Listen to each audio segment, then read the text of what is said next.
Hey everyone, welcome back. Hope you've had a great week and had some good reads. And so I've got that fantasy for you that I promised, though I'm kind of torn about giving this review because it's something that I love, but it was too slow for me for the most part. And it's one that, most everybody knows. It's The Lord of the Rings. Well, the Fellowship of the Ring, to be specific. Now, I have tried to read this one several times since before the movies came out, and now I know why I struggled so much through this when I was very young. Don't get me wrong, I enjoyed it, and it deserves its status as pretty much Godfather of all things fantasy, and very well done, huge, epic world. But this is one of the few cases where I actually enjoyed the movie better. They made a lot of changes that I get why they did it. It definitely moves things along farther and gives us more of a comedic going in some senses. But despite it being slow, I definitely, at least once in your life, you need to read this book just to see what all they changed and left out. Because when it comes to Frodo and Bilbo, we definitely get gypped in the Lord of the Rings series. Because Bilbo, when he starts off, he is sassy. I love how he gives presents to everybody just as an excuse to give a, very thinly veiled insult to everyone that he leaves a present for with a nice little note.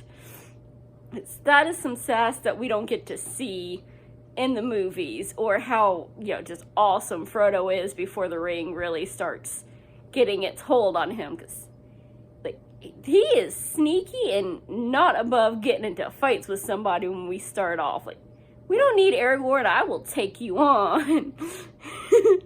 So there's actually, if you're a big fan of Tolkien, then you already know that one of the characters they left out is Tom Bombadil, which we get to see in the book.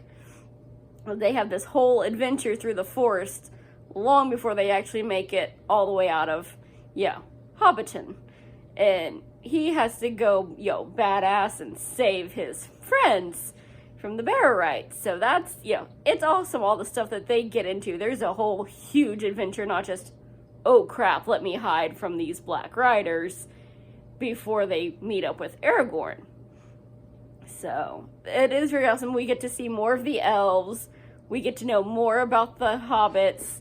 And Merry and Pippin are actually a lot smarter and sneakier than they're given credit for in the movies.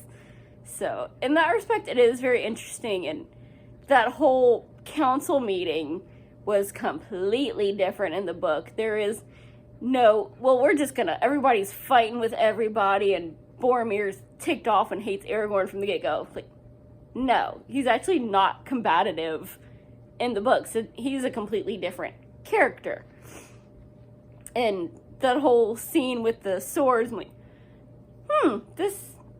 they changed a lot for the movies to make it more epic later out. And I remember reading the last 2/3 and it moves a lot faster. This book is just setting everything up. And honestly, I wish the Fellowship had ended where it did in the book, just so for once in his career, Sean Bean could actually live through a movie. I mean, they ended it on a very good, it made a logical spot of how everything happened, but he would have gotten to live for once. That poor guy. So it is a very different, you recognize the scenes, but at the same time, there's a lot that's very different, and there's a lot of sass, there's a lot of depth and detail and complexities, and it is an amazingly done book, but it just moved too slowly for my tastes. So this is one I will still watch the movie a million more times, I am sure, and at some point I'm going to go finish the trilogy again, because I love the relationship between Gimli and Legolas and how it grows throughout, and all the extra stuff that happens in Fangorn Forest that we don't see in this first book. those Ents are some sassy, sneaky suckers that you don't want to get on the wrong side of. And they have a lot more backstory as well than what we get. And the end of the novels is way better than the movie. There is so much left out as far as, actually closure, and straight up, let's be honest, there's a lot more action that got left out, more proof of how badass Frodo was before the ring started getting a hold of him. Like, there's so much that's left out. It's just a very slow start to the, series, so do with that what you will. You should definitely read it once in your life, but maybe read some other books along the way, because it is kind of slow. So, have fun with that, and I will see you next time. Bye!